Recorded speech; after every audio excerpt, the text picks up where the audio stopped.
Hey, welcome back folks. Mike here down in the RC corner. And as you can see, I got a box here and I'm going to do a little quick unboxing video. A lot of people are interested to know what FPV quadcopter I am going to do in my FPV series I'm beginning. We got the EACHINE goggles, we got the FlySky i6 FSi6 radio, and I settled on this one for it was one of my beginner quadcopters with FPV. Obviously, if you can read, it's the EACHINE EX100, and it's a bind and fly to the FlySky radio. So I'm going to take this out of the box and show you what all came inside. So guys, just a quick little overview of what you all get. Obviously, you get the quadcopter. It's all put together, and you bind it to your radio. You get a 600 milliamp hour, one cell 25C LiPo with the EACHINE brand name on it, but this is a pretty standard fare for a quadcopter battery with the mini low-C connector. It mounts on the top, or you can mount it inside if you want, but probably the easiest way to be accessible, that is to mount it on the top.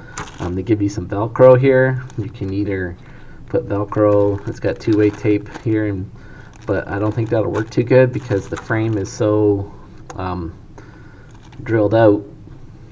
There's not much surface for the sticky side to be on the frame, and it's 100% sticky on the side of the battery. So if you were to lift it off, you just lift the both pieces of Velcro off.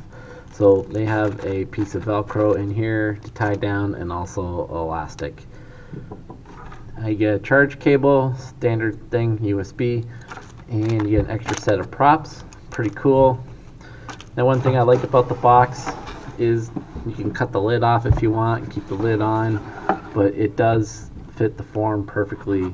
You know, make good storage, or you can take the foam out and just keep the foam, and keep your quadcopter safe in storage and in transporting. So that's pretty neat. You could actually, just take the foam right out, and if you got a travel bag or something like that, you can stick this in and keep this thing protected, because the antenna for the FPV camera could be knocked around pretty easily, and some things could be damaged. Even the props are kind of out there a bit.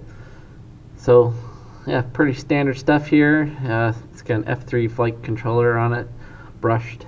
I think the version was 1.2. Got the FlySky little module on here that binds to my radio. Overall, pretty cool. The reason why I chose this model, I have not really planning to fly this inside. I want to fly this outside, but I have a bit of a limited space around my house due to obstacles like big maple trees and stuff like that, and that's why I can take this out, zip it around pretty good in that square footage in front of my house, and I can make this thing maneuver as I practice on. So I can do this close at home, because with my situation with my kids and stuff, I don't get much time to hop in the car and go drive away for an hour or two to do some flying or RC. So I end up doing a lot of RC stuff around my house.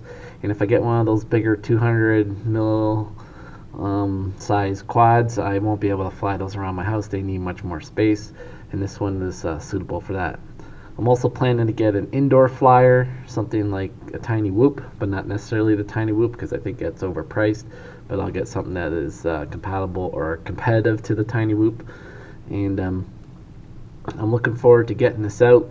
You won't be seeing a video on this anytime in the near couple weeks, as I have a cable coming in, and I'm going to connect it to my radio, and I'm going to practice on a flight sim with a little stunt quadcopter flying, learn how to do flips and stuff like that, so I just don't necessarily crash this thing and break it on my first flight.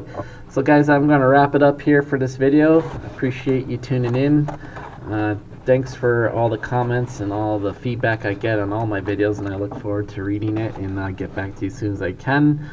Alright, hope everyone's having a good day. Take care, and we'll see you again on the next video. Peace out.